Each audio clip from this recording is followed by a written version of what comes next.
So, we have ourselves a bunch of Detroit Red Wings news to go over. Unfortunately, there's no game today, but we did have ourselves some prospects, some numbers, some other things that we had to go over in this video, and that is exactly what we're going to dive into here. Now, I think the biggest piece of Red Wings information, aside from the team actually doing well, which we did speak about yesterday in the Dylan Larkin interview video, but aside from the Red Wings' recent results and the winning streak they've gone on under Todd McLellan so far, I think the biggest piece of Red Wings news revolves around the wing-wheeled wearers of the future. Of course, we are talking about the 2025 World Juniors, which saw some notable Red Wings prospects take place in some of the medaling games.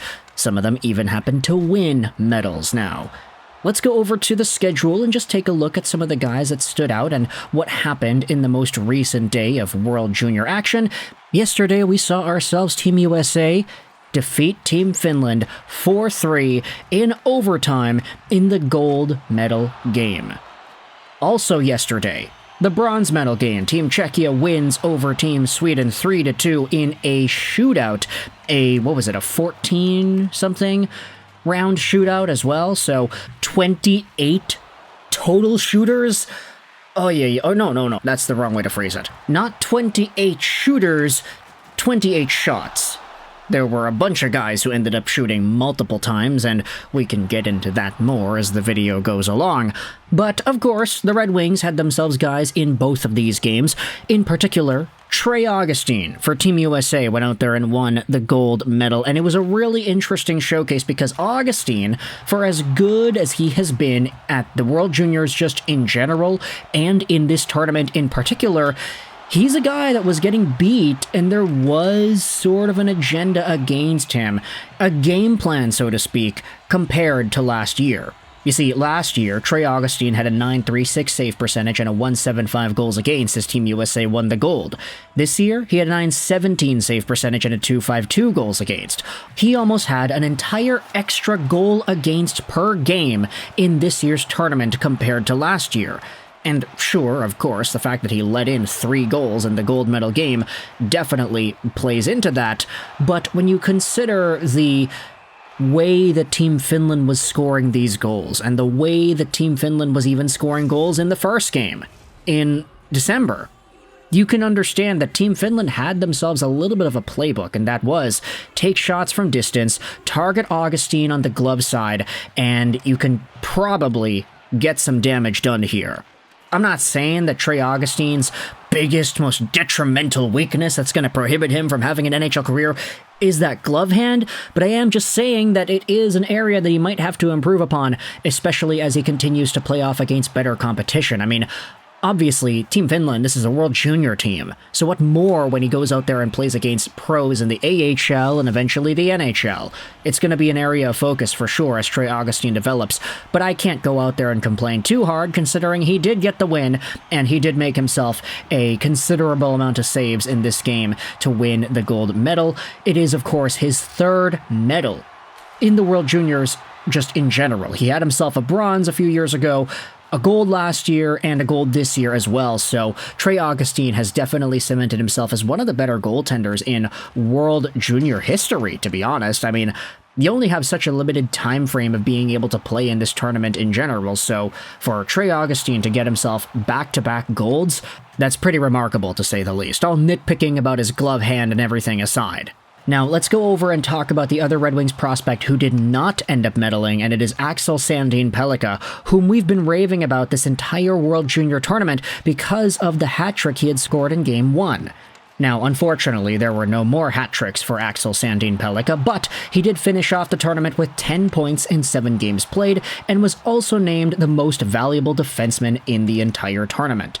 Top 3 player on the team, best D-man, he made the All-Star team as well, and in the game against Czechia, he ended up shooting in the shootout multiple times too. I'm just gonna quickly go over the list here because honestly, it's hard to remember 28 different shots, but Axel Sandin Pellikka shot in the first round, he ended up not scoring. He shot in the second round, he ended up not scoring.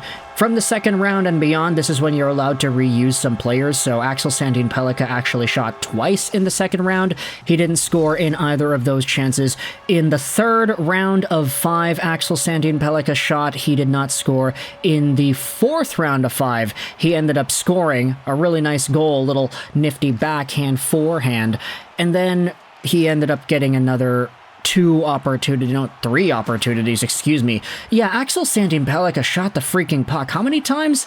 8 times in the shootout? He scored once? Yeah, I mean, I think the TSN website might honestly be glitched because it shows that ASP had 8 different shots. I don't think that's correct. I think he really had 4, did he not? Something like that. Anyways, he shot a bunch. He didn't score on all of them. He scored on 1, but he still looked pretty good in the tourney after all.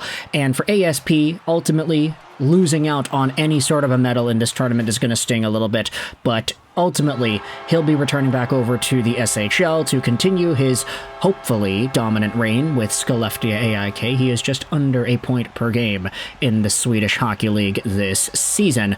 Speaking about Swedes, I wanted to actually take our conversation over to the regular Red Wings. Not the prospects, but guys in the NHL doing their thing, because the wing-wheeled folks went out there and posted this yesterday. I really liked this post over here.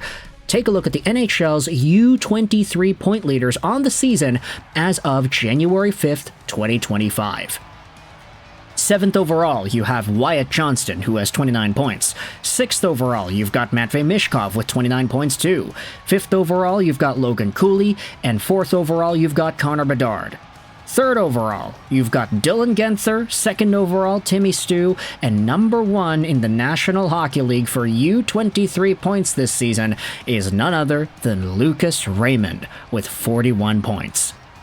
Timmy Stu is at 40, Genther, Bedard, and Cooley each at 34, Mishkov 29, Wyatt Johnston 29. It's a pretty evened out and spread out point-producing rate for a lot of these other young dudes, but Timmy Stu and Raymond obviously being 1 and 2, or 2 and 1 I should say instead, with a pretty big lead on everybody else. That's pretty noteworthy here.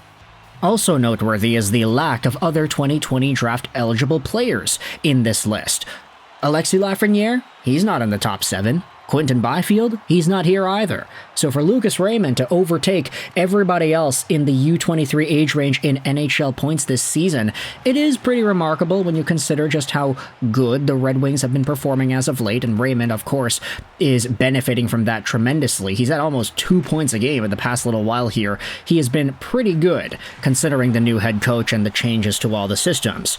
So for Raymond, I wanted to give a big shout out to him as well for doing all the things that he's been doing, and I also want you to let me know your thoughts in the comments section below about this selection of Red Wings news. Trey Augustine stumbled a little bit, but still found himself victorious in the gold medal game.